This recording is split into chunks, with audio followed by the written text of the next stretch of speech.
Mm. The point here is that we all wanted to believe what the government was promising at the time, but always knew it was going to be super difficult to actually achieve. And here we are, a month from the start date, and it's not going to happen. I mean, this is the problem. We need to know what the problem is so it can be solved, not just by government, but by the industry.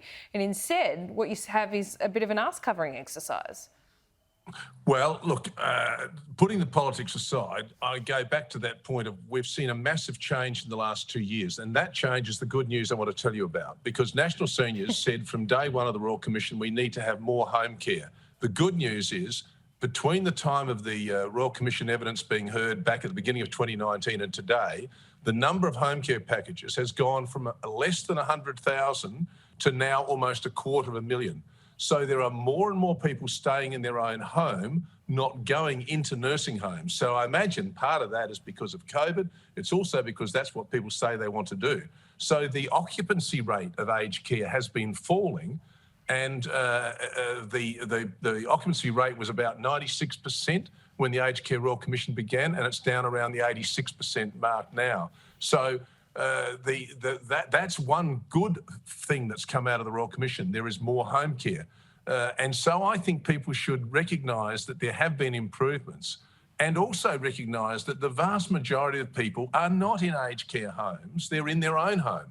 More than 1 million Australians are in their own home. And this is why we say to the government, they need training programs to find more home care workers, and they need specialised training programs for dementia care. And we also do need to have more nurses trained, and we have to have incentives for nurses to work in aged care. And now one of the things that they have done is that they've increased the wages for nurses in aged care. They've increased the wages for workers in aged care.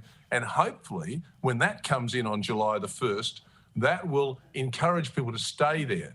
We also know that the older workers, most of the aged care workers are now 50 years of age on average. We also know that we should be following the policy that National Seniors has been talking about, which is let pensioners work, because a lot of this work is shift work. In other words, let more people work in their 50s, 60s, 70s, because they can still work in these areas, and let them keep whatever benefits they're getting as long as they can continue to work and pay tax. So there's a number of levers that have to be pulled.